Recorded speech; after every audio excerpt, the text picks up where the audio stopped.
cứ hái như thế này là hái hết vườn luôn đó. Hết vườn. Còn đâu nữa mà hết vườn luôn, cây trúc thế này.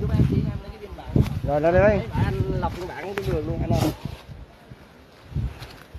Chú là nhà ở đâu tới đây? Đi vườn của em đây này. Vườn của ông là bên này. Đây gần đây. Gần đây, thế là vườn mình sao không hái mà qua vườn người ta hái? Không, cà phê đốn rồi. Cà phê đốn rồi. Thế là ông chửi ông vô đây ông chỉ đi ăn trộm thôi đúng không? Không, gặp mấy thằng. Thì ông hắn không có vô lý quá. Không có làm gì, ông chỉ vô đây ông chỉ đi ăn trộm thôi chứ ông làm gì trong này. Ông biết vườn này chưa hái là ông nhà ông ở đâu? Đi ăn trộm. Ông ngồi trong hái. Thôn 6. Thôn 6 đâu tiếp là thôn 6 Quảng Tân. Đây Simon. Cán bộ thôn 6 đâu tiếp là thôn 6 Quảng Tân. Thôn 6 nào? Quảng Tâm hay là Quảng Tân? Quảng Tâm. Gần chỗ mà nhà nghỉ Thắng Lợi đấy. Gần chỗ sông Côi. Sông Côi, trong sông Côi nè. Mà sao trong đó ông không ở trong đó cũng cà phê nhiều mà sao không ở trong đó hái mà ra đây làm gì? Cho nó xa xui. Gặp mấy thằng hái bắt đầu nó rủ chứ. Mình em ra ăn mình em làm sao em dám. Không dám mà bây giờ người ta đâu mà còn ông ở đây. Một mình đây cũng hái mà không dám gì. Xích lại cái Simon. Xích hai tay xích.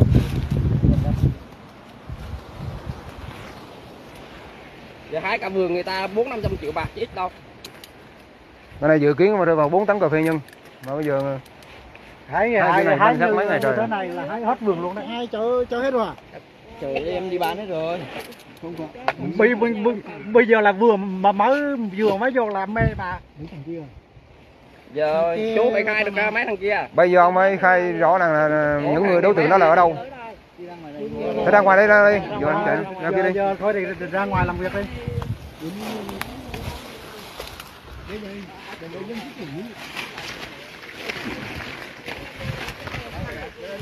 Cũng bà con bắt trộm nhiều quá rồi mà chưa có cơ hội để bắt được ăn trộm. Bữa nay bắt được mà gặp mấy ông già quá cũng không biết làm sao. Như gặp cái thằng đã là nãy giờ còn ốm đầu rồi. Lớn rồi, đi một có nước ở suối mà mấy em uống. Đó có cái đâu mà hái. Thế sáng giờ bán được mấy bao rồi? Có một tuần không vô đó. Hồi nãy anh nói là hồi sáng đây, cây thì triếu cành mà cả mà bây giờ không còn một cái đâu cả. Con cà con non cà chiên quá hả? Phải tối rồi. Nãy vừa điện chị Tám cho ông gọi làm nghi rồi. Đang gọi chị Tám đó. Cà nó còn nữa đâu. Banh hết. Cà của mình làm mà họ hái chỗ đây. Đây hái đổ bú lên xua đây. Một bát một cuồng này không vô mà dài thôi. Đây đổ này hái đổ. Cà đây là cà dây khoảng cỡ 1 tháng rưỡi, 1 tháng rưỡi đến 2 tháng nữa mới bắt đầu chín rồi bây giờ xanh non chút hết. Đây nó đụng đây hết rồi đây. Cái này mà ai mà chịu nổi không? Chiến cà đà là cây thịt dài chút. Không còn một cái gì cả.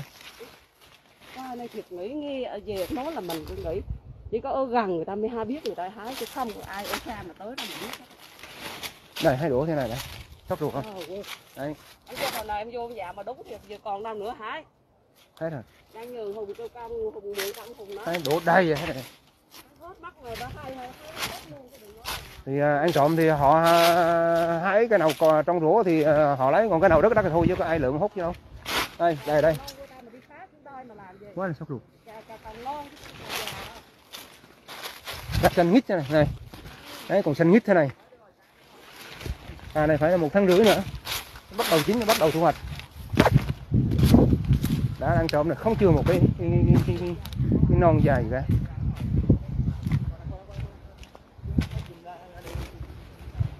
Về đây ông ơi. Chú nói sao là chú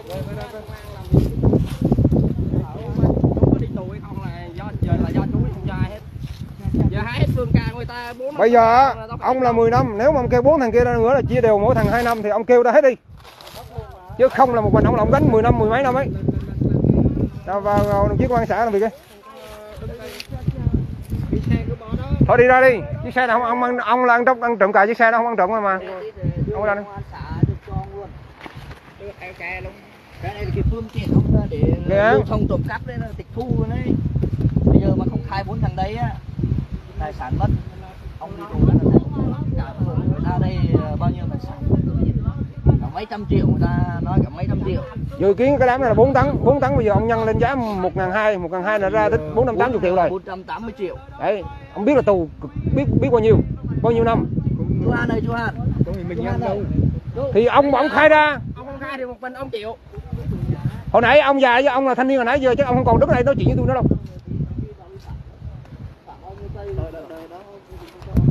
Giờ ông tính vườn cà giờ 4 tấn cà rồi giờ 500 triệu rồi. Ông ngồi xuống đó đi. Không biết ông là già rồi đó, chứ mà thanh niên là chắc không còn ngồi im thế này nữa rồi. Gục hết rồi, nằm một chỗ rồi không đi đâu nữa. Gặp ông bà luôn. Riêng mà anh chọn cái này tao đi gặp ông bà luôn chứ rồi gì nữa mà. Với của người nhà ông mà có cái đám cày thế này, ai ông vô ông hái hay gì, ông dẫn người vô hái thì sao ông chịu đó không? Ông nghĩ thế nào? Ông chịu đó từ đầu là ông nghĩ thế nào? Nếu mắc của như thế ông nghĩ thế nào? Người thân của ông hay không phải bản thân ông, người thân của ông mà mắc như thế ông nghĩ thế nào? Ông già đấy với ông trẻ nãy giờ cái thân ngang thanh niên gì chắc ông xong rồi chứ không còn ngồi im nữa được đâu. Làm thì không lo làm, cứ canh ai có bắt đầu đi trộm cắp. Cọc dây rần cho của tách đầu cái nè rồi chắc rủ rê qua hát. Bây giờ ông ở đây không biết con cà này chưa hái thì ông không rủ rê mấy ông kia hái trước của ông đâu rồi.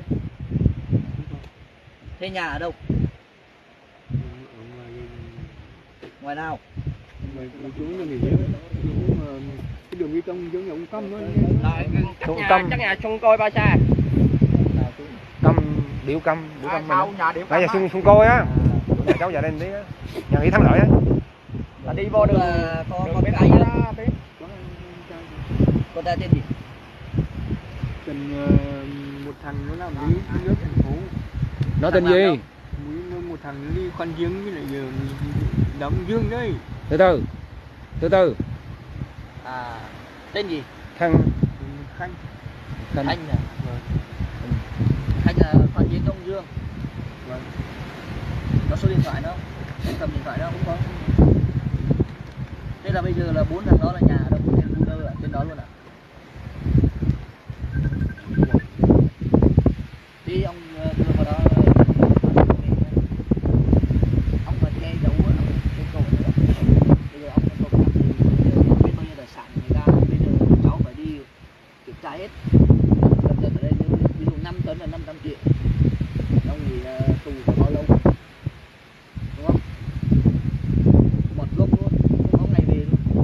phá cho mày hết 4 lần nó ra. xả đầy gốc. Tiết giảm nhẹ nhá. Hiểu không? Gốc không có rổ đâu. Thôi gì không Đồng chí ông xã nói thế ông hiểu không? Đây anh này là công an xã đấy. Anh này là đây là công an xã đây. Hồi nãy giờ anh nói những gì đó ông hiểu không? Khai 4 lần nó ra thì ông còn nhẹ tội nha. Còn giờ ông che giấu phạm đấy nhá. Đúng rồi. Không có ngày ra luôn. Nhà bây giờ tiếp nhận luôn đây, ông khai 4 thằng đó ở đâu? Khai đi còn tí về xã làm việc đấy. Nhưng mà ông cứ đấy đúng rồi đấy. Ăn cắp cà của nhà hàng tính nhẫn em vợ. Thì mình cũng may là mình chưa bị. Năm nay mình trúng cà mình chưa mắc hụt nào. Giờ chú không khai á thì trước sau gì anh em công an bên công an họ cũng làm ra việc ra hết mấy thằng kia thôi. Giờ chú khai thì người ta làm việc thì chú nhẹ. Mắc cà nhà của thằng cậu.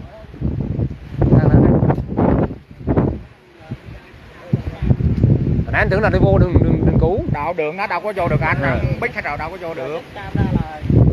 Em vợ về lẫm ít học chết đuối bụng quá mà làm luôn trưa.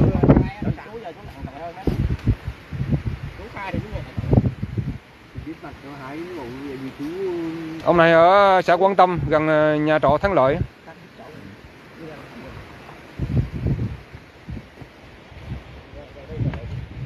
Tắt cái nền mày. Biết vào không biết ra.